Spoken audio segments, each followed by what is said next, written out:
All right. Hello, everybody. Welcome to the first episode of Selective Hearing. I'm your host, Brandon Fisher, along with Landon Hinkle here to talk about all things Select League, KCAFF, and everything having to do with the sport of soccer. Uh, Anyways, you got anything to add there, Landon?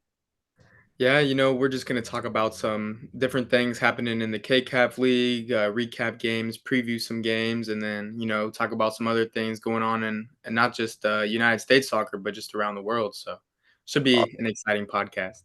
Yeah, and as we develop this endeavor, we hope to add guests weekly, ranging from our international side, our club side, maybe even some referees, coaches, owners, to get the full perspective from week to week. So I guess we'll start off with diving into the week 1 games. You were there at the Crown Villa Woodland match. Can you tell us? Yeah, so match of the week one is us at Crown Villa. We're the new guys heading up against the defending champions for the first game. It was definitely a reality check. Um, you They've got a know, great team. Oh yeah. I didn't feel like as if we underestimated them. I felt like as if, we just didn't know exactly what to expect. And you could tell from if you guys seen the match on the YouTube channel that we just started off really slow. They had a really good high intensity press on our defense, and it was just hard for us to string up passes and build from the back just because of how hard they pressed us. They got 3 goals early in that first half, and we had our fair share of chances, just couldn't put one in the back of the net. I feel like maybe if we got one or two, it could have changed the dynamic of the game. But their goalie Luke Heaton, he made some incredible saves. So hats off to him for real. He easily kept it a goalless game for us. There was this one on a free kick. We had about 20 yards outside the box, so right off the edge of the 18. And our striker Lucas Labingo, he played a perfect ball to the top left corner, and he made it an incredible acrobatic save. Something that I wouldn't be surprised if ended up winning the goal of the save of the month because it was just an insane save. So yeah, Awesome. hats off to Woodland. They played a great game. They're definitely gonna be a force to reckon with this season as they go for their back-to-back championship. Um, It'll be interesting to see, like, who, will be able to stop them, but I just know whoever plays them is gonna have to watch out for that high press. Yeah, that's one thing the commentator for the match of the week, Dan Clifton, mentioned to me was that they were really effective with that press. And interestingly, Heaton is their backup keeper. Yeah, Nasir was the Nagib Nasir. Nasir was started out, and then I think he had a pulled muscle, and yeah, they put Heaton in there. But I remember last year Heaton had a number of clean sheets as well. So yeah, he's quality for sure. yeah, yeah. The field looked great. Everything looked great. So hopefully Villa will be able to turn things around. Uh, Yeah, we got a good chance to bounce back this weekend, so you guys are playing Real Overland Park, is that correct? correct, yeah, away at Blue Valley Northwest, so Yeah, they've got a good squad. In fact, I think all the teams this year look so much better, oh, more yeah. improved than last year. It's going to be a lot more competitive. So the final score of the Crown Villa Woodland match was 4-0. Mhm. Um, and then let's see here. The second match that we had after the, if I could pull it up here, just to talk about. Well, I guess we could just talk about the Antioch, the other new team to the league, Antioch Rangers, hosted Southside FC, Yeah. and they were second place last year.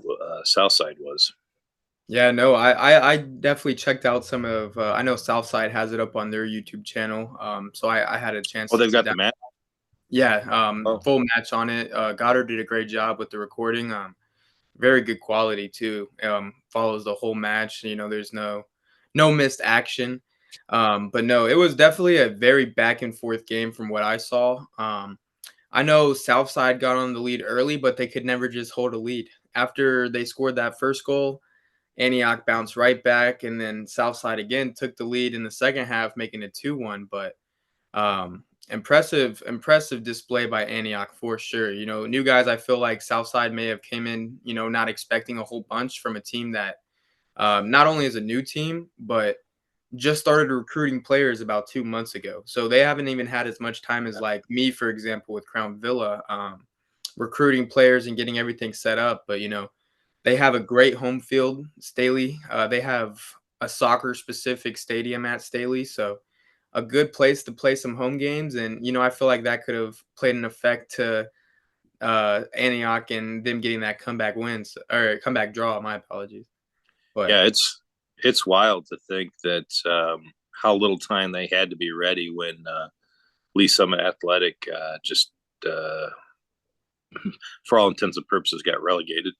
But yeah, just to come up, and in fact, they were even thinking about they might have to forfeit the match because two of their best players, we weren't sure if we're going to be eligible due Mhm. to sanctioning reasons, and then we found out they were, and you know, hours before the game.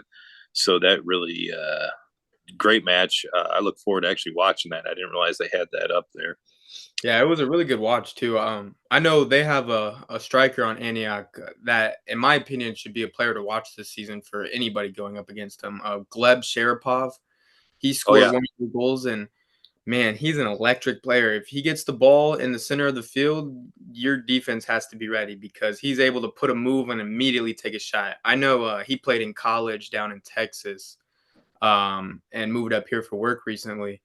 And it's a great signing by Antioch. Definitely a real game changer for them. So I feel like that was a huge part of their comeback in that game. it's great seeing like the talent kind of getting spread around and seeing like top guys on different teams. You know, superstars that like the supporters and the local communities can kind of rally behind. You know, Oh that yeah, they've got, and that it's not all concentrated on just two or three teams. So no, think for we're sure. I think we're going to see a lot of that this year. So that was obviously a really close game. It was the only tie of the weekend, 2 Mm. 2. The second, or the third match rather, was Liberty FC hosting Olathe United. That game ended in a 2-1, 2-1 score, which, if you remember from last season, Liberty was, I don't know, I think the only games they won were forfeit. Forfeit, I think. Yeah. Yeah, and so that team, Philip has really got that. Oh The owner yeah. of that club has really got that team so vastly improved from last year. Not to take anything away from those guys that participated last year; they're kind of pioneers, right, in Yeah. getting that club started. But so I talked to the owner, Todd Esch, and he's owner coach of Mhm. Olathe United, and about the game. And it was a very close game. The goal, oddly enough, though, the goal for Liberty FC was an own goal Yeah. by Olathe. So, but it had to be down there and in the box in order to get kicked in by one of their players. So it's Mhm. obviously Liberty was getting it done on the field as well. Yeah, and not only has Todd done a great job, putting the talent on the field, but off the field, I feel like he's been putting in a bunch of work behind the scenes for Liberty that, as owners, they don't get as much credit as what happens on the field. But I mean, Right, Todd's done a great job marketing his team, and being able to find that many sponsors definitely helps them with a bit of comfort in a way to where they don't have to worry about a lot of things off the field rather than just right. on the field. So yeah, It's hats tough. off to Todd. It's tough too when you're the owner coach. I think we've only got one. I think he's the only one that's owner coach in the league, right? Mm. I think Jeremy coaches, but Oh yes, that's right. Yeah, yeah, Antioch. but he's looking to get a coach. So, Right. but Yeah. no, I So think my bad. I think Liberty, they're definitely going to be a team to watch. We at Crown Villa were lucky enough to be able to play them in a preseason friendly.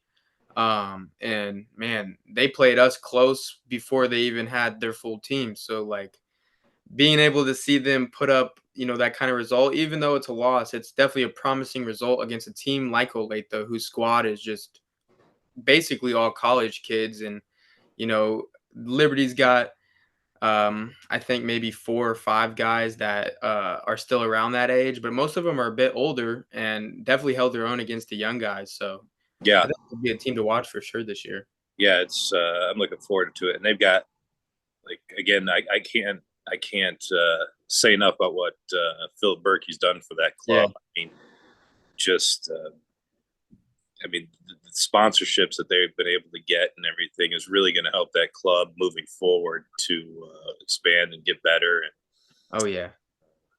so, And they got themselves a personal trainer as well. I don't know if you've seen on any of their social yes, medias, but yeah, yes. they get extra work in every single week. So I wouldn't be surprised by the end of the season if they are one of the more fit teams in the league as well. So And that's watching. I was at the Leawood Forest Real Overland Park game that we'll talk about later, and you noticed it towards the end with the new rules this year. So for all those that don't know, Select League is now full FIFA rules. The only difference is that 7 subs instead of 5, right? mhm. And you started noticing guys getting that were in there for 90 minutes. I mean, they were getting it's tiring. I mean, it is even Yeah. a professional athlete, so that's going to come up huge for them if they end up becoming the more physically fit down the stretch. Oh, yeah, for sure. The longer you can keep your starters in, I feel like the better off you'll be in any situation in this league. I Right. know we had tried to get a couple guys to go 90 and they just ended up pulling up with cramps. And, at the end of the day, you can't blame them because I know for a fact that if I try to go out there and run on the field for 90 minutes, I'd probably cramp up as well. Probably Well, way faster than them as well, too. yeah. Well, the temperatures Saturday night set. I mean, it was freezing. Well, not quite, Yeah, it was. but with I that remember wind. getting home. Yeah, I got home and I was still shivering like an Yeah. hour after the game ended. Oh, there were fans at the Leawood Forest match that were just huddled up in blankets, and we didn't there at Leawood we didn't have as good a turnout as we hoped. I think there was like maybe 16 fans there, but a lot of it I think had to do with. I mean, it was after dark under the Yeah, lights, and it was just cold and windy. Just yeah, the wind made it worse. oh, it was rough. It was definitely rough. Yeah, but, Uh, we're expecting better weather this weekend, so that would be nice. yeah, that's going to be huge. If it was like today was just absolutely gorgeous. In fact, Oh, as you can see, I'm kind of just hanging out on the back porch here, taking in the cooler temperatures, but it's still really nice out. Um, so I guess after that, the last 6 o'clock game, all the games started at 6 p.m. except for the Leawood Forest Real match, but was Lenexa City and Northland FC. Have you heard anything about that match? yeah, so I was able to talk to Joe Harrison, the owner of Lenexa, and, I kinda just asked him, how it went, what were some of the positives that he got out of it, and then, some things that they can work on in the future, and from what he said, as a guy who maybe had about 3.5 weeks to put together a squad and get everything ready, I think he's done a great job. The scoreline doesn't reflect the amount of work that he's put in a short amount of time. Um, he was explaining to me that offensively they look great. They were able to put three in the back of the net against a team that has proven themselves in this league before. He said their biggest problem was their connectivity on defense. That was some of their guys' first time playing with each other. And communication is a huge part of playing defense. And he said that he was just lacking a leader to step up and be able to command that defense for them. And Northland is not a joke when it comes around finishing. I know we've Crown Villa faced them twice in preseason matches, and both of those came down to the wire just because the amount of pressure Northland puts on you offensively. So Right. I feel like for a first game for Lenexa under new leadership and new players, um, I think he definitely saw some positive signs to build off of, and hopefully take into the weeks coming. So Yeah, I talked to Joe too. He said the exact same thing. He said the defense was the biggest thing they've got to work on, which the score kind of shows, 8-3. yeah, That was really the only outlier I feel of the weekend. That wasn't really a close game. I mean, even the 4-0 game. I mean, you've got a brand new team in Crown Villa playing, the defending champions. Um, that was always going to be an uphill battle for Villa, mhm, and still to not get. I mean, compared to some of the scores last year, Yeah. I mean, last year, that could have easily been a 10-0 game, right? And Yeah, and so, the boys at Crown Villa, they definitely, had a good finish as well. They, didn't give up, which well, a lot that's what last year was that's teams key. being down That's 3, key, 4-0 and just being like, "Well, we lost. Let's just, right? try to have fun." But And that's how you've got a good squad. Is yeah. if they can stay in that mindset. Mhm. Uh, Yeah, for sure. And I mean, with back to that Lenexa, and Northland game, one player itself made that game from going to be a 4-3 finish to an 8-3 finish.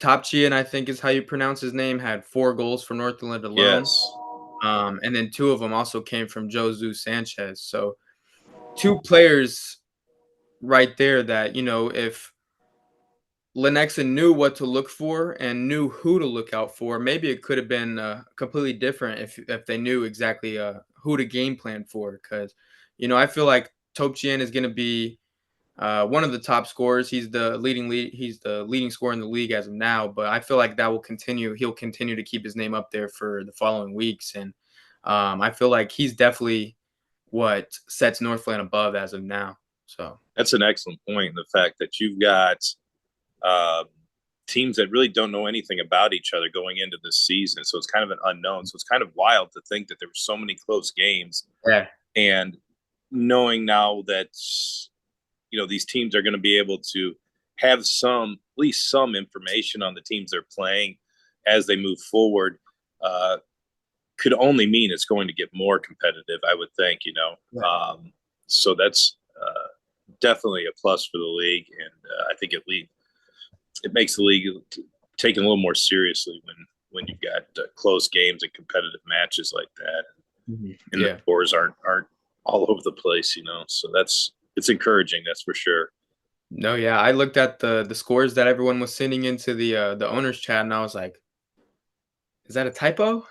Yeah, Like, yeah, especially when, Jeremy sent the score of the Southside Antioch game, I fully expected Southside to win that one, and nothing to discredit Antioch and what they've been doing, but oh, as a 100%. player that played in this league last year, I already knew that Southside and Woodland were gonna be one of the top dogs this year, and, coming in with Antioch, this is their first ever game as well in the Select League, and to be able to put up a performance like that against, the second place team from last year and second by not far off. I'm pretty sure it came down to like the last few weeks of the season, if I'm not mistaken. Right. Um, I think Antioch has a lot to look forward to for this season.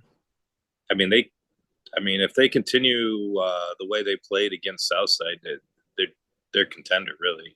Oh yeah. Um, and they could be. We'll talk about it later at some point, but they at least top three to where they could get into the Super League Hmm. next year.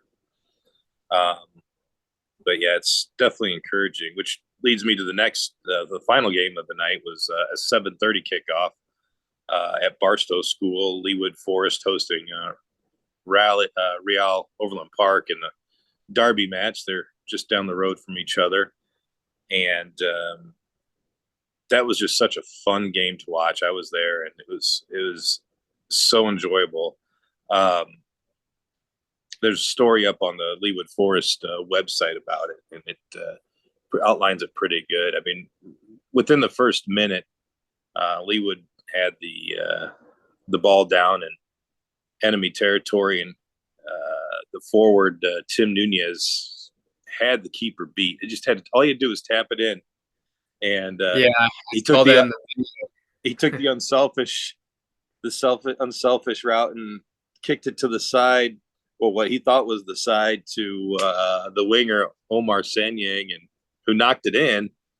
And everyone's thinking, "Oh, Forest is up 1-0." Well, Omar came from an offsides position and negated the goal. So that was a little bit demoralizing, but I think just knowing that was such a quick start, I think gave the club, they were just in the right mindset, Oh yeah. and they end up scoring again, or scoring the first counted goal. I don't know, maybe 10, 15 minutes later. Um, Mamadou Kulabi uh, put it in the net and assisted by Omar there, and it was a great goal. So they really had the momentum going. But it kind of leveled out the play to where it was just so even, just back and forth, and both teams had some really good chances that just came up short. Both keepers were like on their game. Oh yeah. Um, there was a shot from outside the box by Michael Nichols that hit the top bar, ricocheted out the top bar, and if that was a few inches lower, that was in. Oh yeah, and I know Real Overland Park scored a pretty nice goal as well in that game. Yeah, they Goalie off the line and was able to keep it under the bar, and I think it was like what 30, 25 yards out. yeah, it was they both their goals were really good. It was tied going into halftime, and then so they're up, as you mentioned, 2-1, and then the closing 15 minutes, the left winger for Forest was fouled in the box. It was again Sanyang, and so all the players, I heard them huddle up, and they let him take the penalty shot. And I'm just thinking to myself, I'm like, just don't try to kill it, right? Don't kill it. All you got to do is just pick a corner and tap it in. I mean, it is so hard for a keeper to cover that much ground from the middle to the posts. You obviously can't. You got to put a little bit of zip on it, but not Yeah. much. Just don't kill it. And I think he tried putting that exclamation mark on it, and it went sailing high over the crossbar, which would have made it 2-2, right?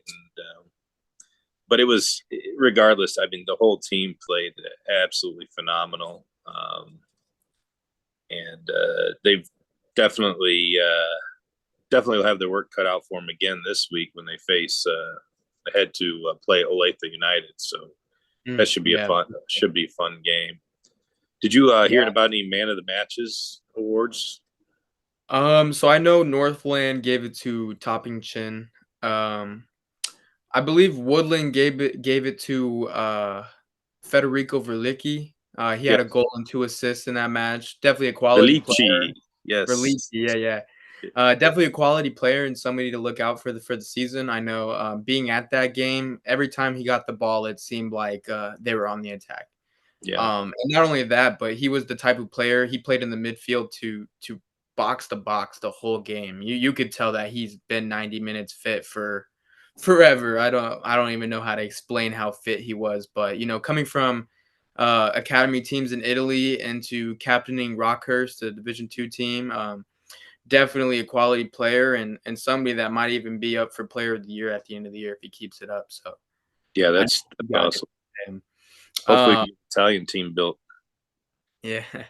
No, the Italian team, I know that Woodland has a couple of Italians on their team Yeah. that could easily be one of the better players in the whole entire league. So, I believe Olathe, I forgot who they gave it to, but the kid that they gave it to got the game-winning goal, and the assist so he got the assist to make it 1 and then got the goal to make it 2-1. Is it Um, Max Liker? I'm pretty sure. I believe so. If not, I'm sorry, but I forgot it. I forgot who he said. I seen it on Yeah. Olathe United's Instagram post. I know Southside. I'm pretty sure they gave it to. I think his name is Romero or Romeo. The one that scored the first goal for them. He's a player. Yes, he goes by Roma. Yes. Rome. Yeah, Yeah. yeah. I think they gave it to him, and then I believe Antioch gave it to Gleb Sharapov too. And watching that game, every time he got the ball, you were just it felt like watching, like a professional player almost. Every time he got the ball, he always looked to turn. He found open space, he found his teammates. Not only did he get himself a goal, but he made a couple of incredible passes that game that really opened up the field. And I feel like, um, he was the big difference maker for them in that game. So That's awesome. Those are some players definitely to watch out for the season. Um, Anyways, one of the things you touched on earlier, which I don't think a lot of people realize. So as we've built this league, and but not only the select league, but on the international side is ownership. We've had many people express interest in ownership, and many of those people just didn't work out. And I think Mhm. it's it's something I think people like the idea of, but they don't realize how much work goes into it, how much Oh, time. yeah, for sure. Um, as you met, because you were talking about Joe Harrison, he came on kind of late, and I mean, what he has done in that short amount of time with that club. I mean, it's that club had no owner last year. The league was running the club, and Mhm. it's definitely on the way up. And Oh, then yeah. what you've done in a short time with Villa, what Jeremy's done in such a short time with Antioch Rangers. In fact, all our owners right now, I think we have such a solid group of guys that um, are really making their clubs stand out in unique ways. And the nice thing, they're not all going by like the same plan or anything.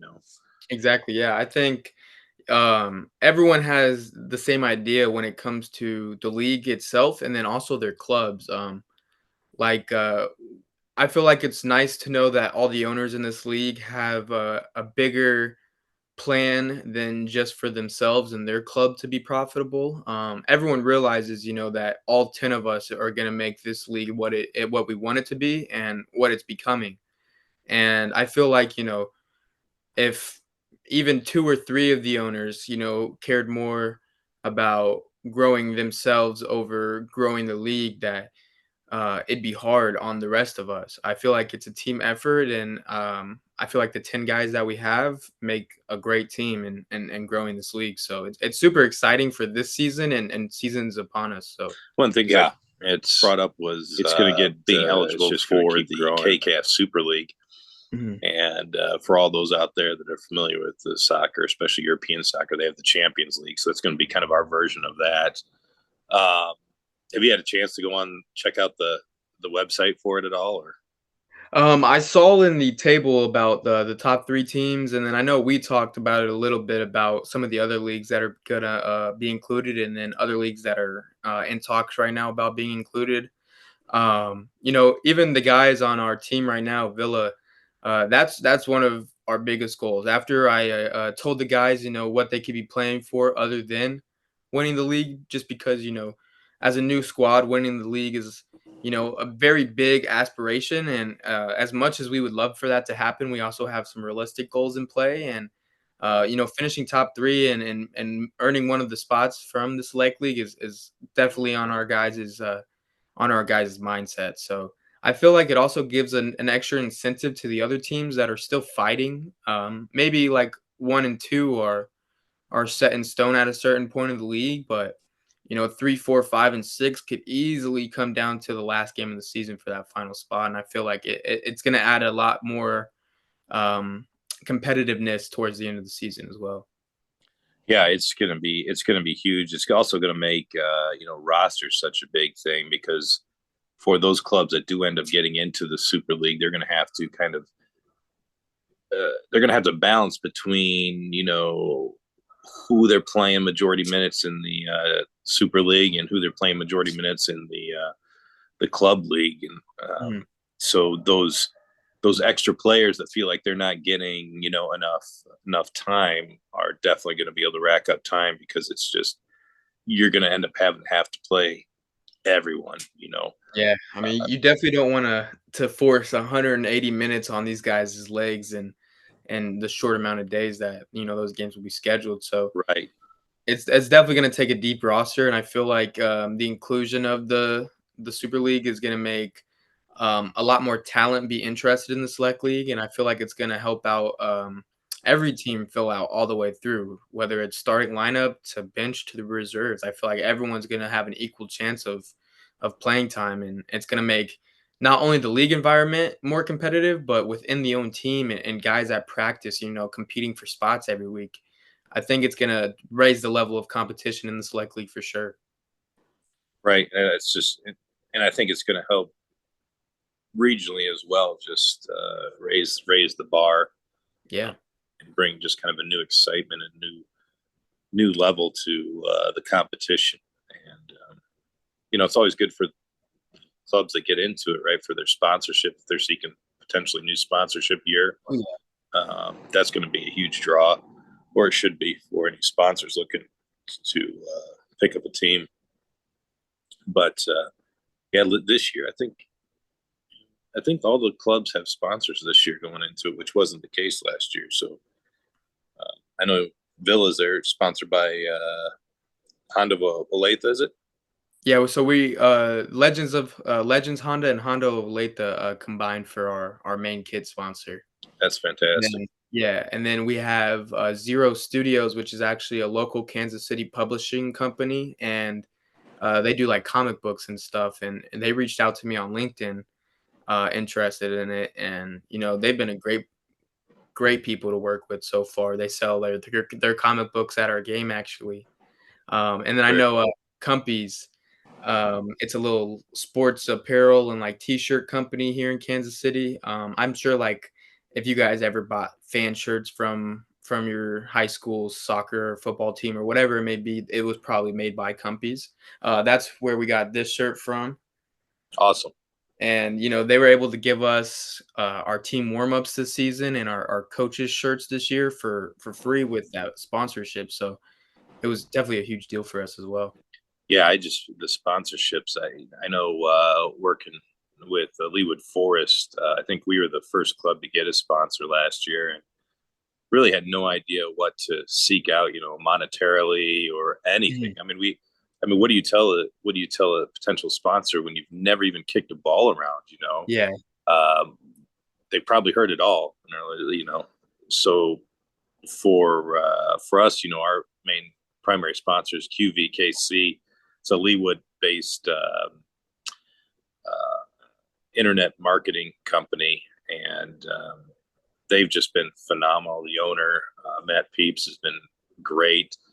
Um, Definitely supportive. In fact, they helped us find our sleeve sponsor, which was Performance Rehab, Okay. and yeah, so it's been great. But in what I was getting at was, I think we have the lowest sponsorship dollars, and then you just saw it last year. Just each one exponentially got higher, which is great because, as you know, it's not cheap running Oh yeah. these clubs, and um, the players cover at least the majority of the cost, but anything we can do or the owners can do with sponsorships and everything else to bring that down is only going to help elevate the club Hmm. and eventually get us to where the league's wanting to be, and every club having an academy team and giving the local kids something, kind of an alternative to the big corporate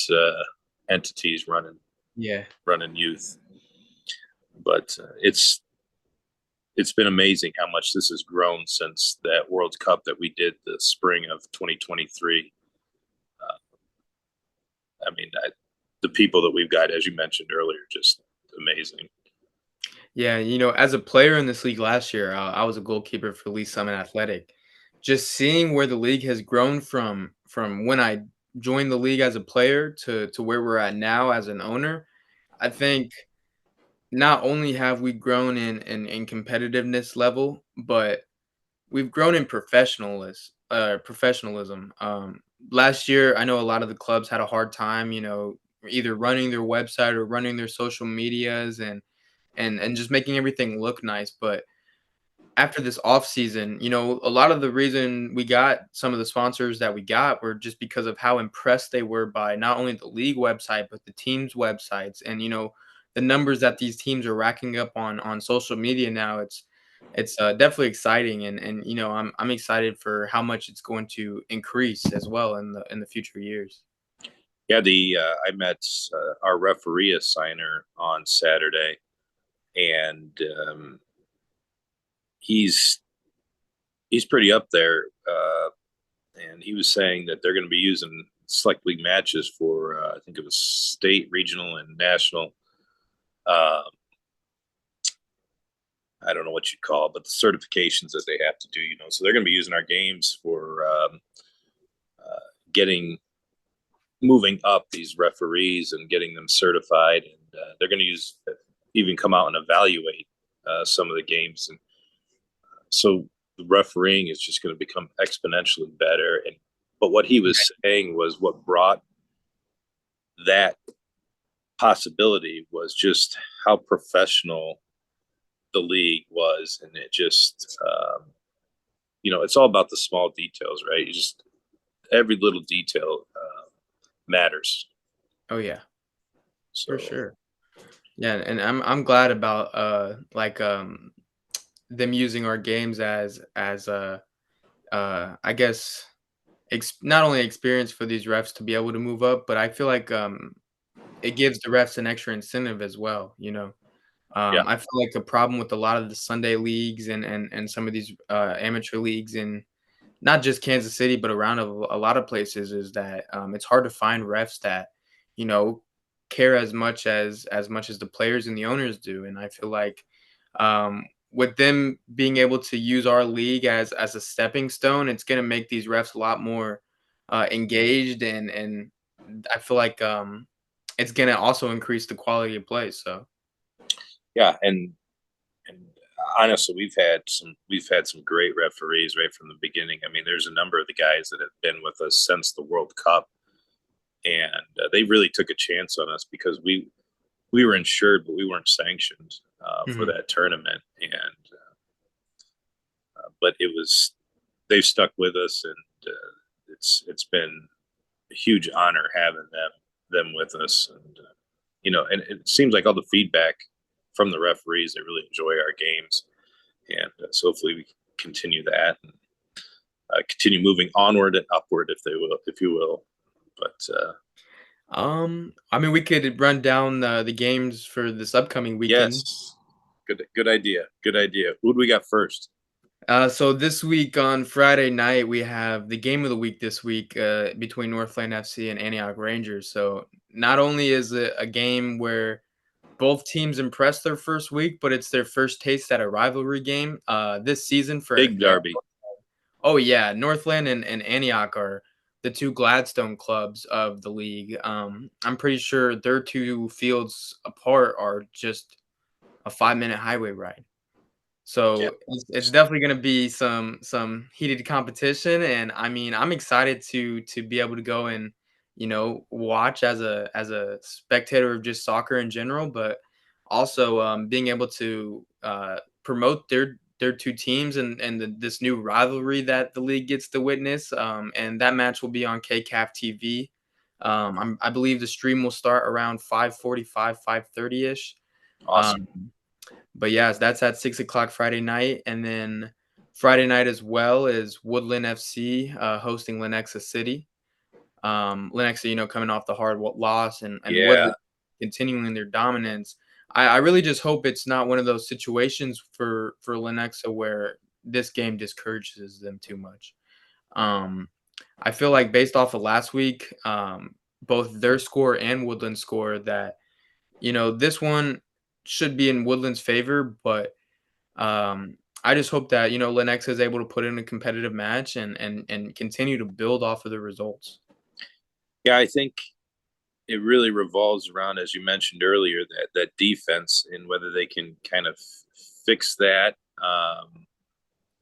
But with the style of play that Woodland has, it's going to be tough. Um, Oh yeah,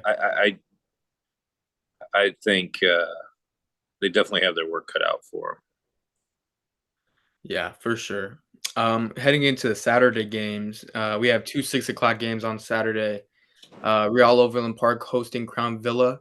Crown Villa coming off of that 4-0 loss. We know what to work on, and we know what mistakes we made, and the guys have been very good in reacting to the mistakes that they made, and thinking about ways to fix those mistakes. And Real Overland Park coming off a really hard fought win. They're gonna definitely have some motivation, and going into this game, I can see it going both ways, really. I know us at Crown Villa, we played Real Overland Park in the preseason. We were able to get the win, but that was before some of these signings that Real Overland Park made, and some of these signings are guys that really changed that game against Leawood Forest. So it's Yeah, going to be something that we haven't really seen from that team yet. Um, But I do believe that this will be a really good and competitive match this weekend, so I'm excited for that one as well. Yeah, that should be a really good game. That's the 6 p.m. Then the other 6 p.m. game we have Liberty headed south to Southside. Um, as we mentioned, Southside, probably I think both of us would have picked them to beat Antioch, Oh, yeah. and they ended up just bringing home a point instead of all three. And then Liberty, uh, just one shy of a point there against Olathe. So I expect this to be, it's on Southside's home. I'd probably give them a little bit of an edge just since they're the home club. But I mean, this could easily have a tie written all over, Oh, draw. yeah. I think so too. I think Southside, I don't think that they're discouraged at all by the result last week, but I think they're kind of I would say a little shell shocked in a way, Right? just Yeah. because not only did they probably expect to come out with 3 points, but I feel like a lot of the league expected them to come out with 3 points.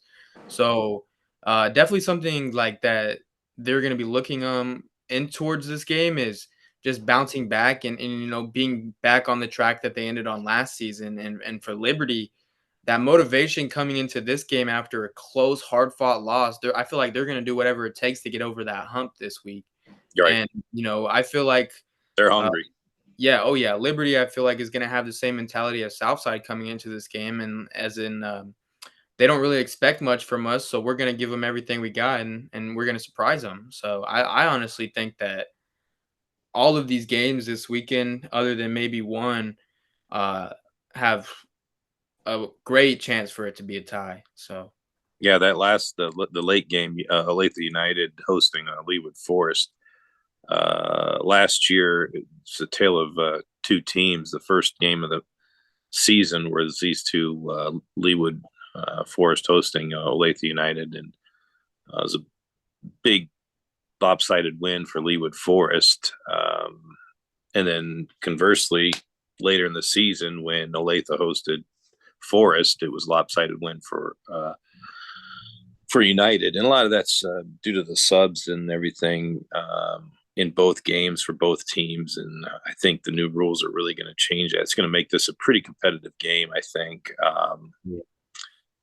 How it goes. It's your guess is as good as mine, but like you said, I think most of these matches are going to be just based on their week 1 performance are going to be pretty close. Oh yeah. Um, I mean, Yeah, I know with Olathe, this is uh basically they haven't had any time this offseason to put practice in as a unit just because, all of their guys are off playing their spring seasons at their respective colleges. right, They got a little taste of each other against Liberty. They got a little bit of chemistry built up, but I know a lot of the guys at Leawood have played with each other for a while, and um, I know like a good majority of the core players from last year are back for Leawood. So that not only do they have a taste for the league, but they have that chemistry already built up. And I feel like that is what is going to be Olathe's Achilles heel this week. If they're not able to get a result, is just not being able to play off of each other's tendencies because they don't quite know them. right. So I feel like this game can go either of two ways. I honestly feel like it's gonna be like almost how your guys' game with Real Overland Park is like maybe an early goal or two, but other than that, the game is just gonna be back and forth, and whoever finishes the most chances is gonna come out on top. So Yeah, and there's something to think about too for these match week 2 games is the rosters. Something you see, starting, and it starts right after the first match. Usually, you see players available for the first match of the season, and after that, starting, match week 1 or match week 2 rather, you start seeing certain players, that they're not able to make it for one reason or other. Injuries start settling in. So we're going to start seeing, kind of the rosters and the players available for each team starting to take their effect. I think yeah. not as a great deal, not too much probably this week as you would in the middle of the season, but that's definitely something to watch out for. Yeah, I know. For Crown Villa, 3 of our guys that featured in the first match will not be featuring in this match, either for injury or just previous commitments. I know 2 of our guys picked up a slight knock, and as owners and coaches, you got to think more about too the longevity of the season.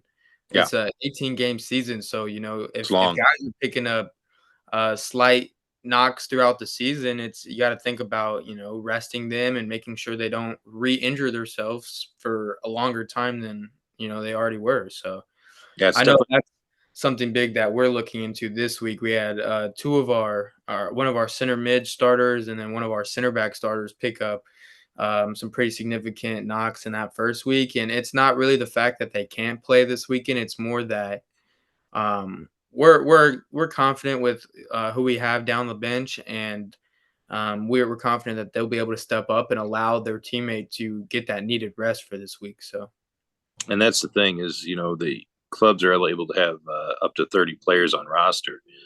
Some of them, are close to that, and some of them aren't. But this is where the opportunity comes in for those players that dressed for match week 1 but weren't able to get into the match. Now is their time to shine and show what they can do. The oh the yeah, goal of those players really is to make it hard for the coach to decide who to put in. Um, and that's ultimately a good thing for both the club and the players themselves. So yeah, it's going to be a good week. Look forward to it, and should be back in a week's time with an episode 2 with a guest. I hope. Hopefully, we can announce that soon. Um, but yeah, this is going to be pretty cool. It should be, you know, I don't know how good this first episode was, but I think with experience it'll get better, and hopefully people can stand listening to our voices. I So, you got anything else? think that's good for this week. All right. Well, from Selective Hearing, I'm Brandon Fisher. I'm Landon Hinkle. All right. We'll see you guys later.